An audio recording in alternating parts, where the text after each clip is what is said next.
vaidlustuskomisjoni liikmena lahendades igapäevaselt riigihanke vaidlustusi, on väga hea ülevaade sellest, mis on need hetke probleemid, mis on aktuaalsed arengud.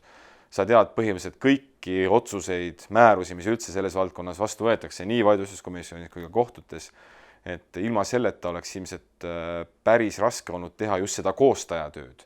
Et tema autorina sa võtad mõne paragrahvi ette, kommenteerid muidugi ära, viid ennast asjaga kurssi, aga koostajana pead läbi töötama ja enda jaoks ka läbi mõtlema absoluutselt kõik paragrahvid seaduses. Ja kui sa näed seda, et kuidas need reaalelus rakendust leiavad, siis on suur võit minu arvates.